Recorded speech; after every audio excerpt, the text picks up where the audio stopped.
Le cheval est le quadrupède qui réunit le plus grand nombre de qualités physiques et morales. Aucun autre ne peut lui être comparé pour la beauté et la régularité des formes. Son intelligence et son utilité pour l'espèce humaine le rendent incomparable. Il partage avec l'homme les dangers et la gloire de ses actions les plus belles.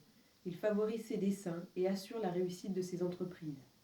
Faut-il défendre ses foyers, subvenir à la nourriture de quelques milliers d'individus, contribuer à faire prospérer toute espèce d'industrie, entretenir les goûts de mollesse et le luxe de l'orgueilleux citadin, c'est toujours au cheval qu'il faut recourir. Aussi ne suis-je pas surpris que les anciens, admirateurs du beau, en aient fait une divinité.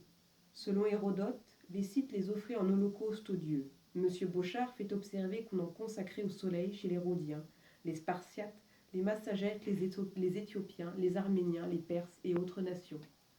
Le cheval était le symbole adopté par les peuples de Carthage, de la Macédoine et de la Thessalie. En effet, quoi de plus beau, de plus noble que le cheval ardent, impétueux, pendant que son cavalier le dompte et le conduit? Que de mouvements irréguliers par suite de l'ardeur et de la force qu'il puise dans sa brillante constitution. Bientôt, il devient plus obéissant à la main et à la jambe qui le détermine à droite ou à gauche, le précipite ou le retienne. Enfin, il est dressé et n'exécute que ce qu'on lui demande.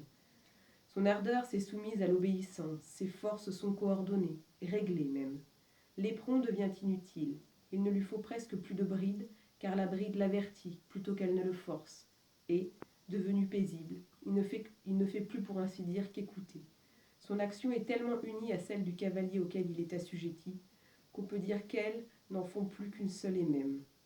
Ai-je donc tort de répéter que, de tous les animaux, le cheval est le plus admirable? Beauté, courage, bonté, énergie, il réunit tout. Aussi, je proclame sans intelligence et même étranger à tout bon sentiment, celui qui ne porte pas d'admiration à ce noble animal et n'est pas pénétré d'admiration pour lui.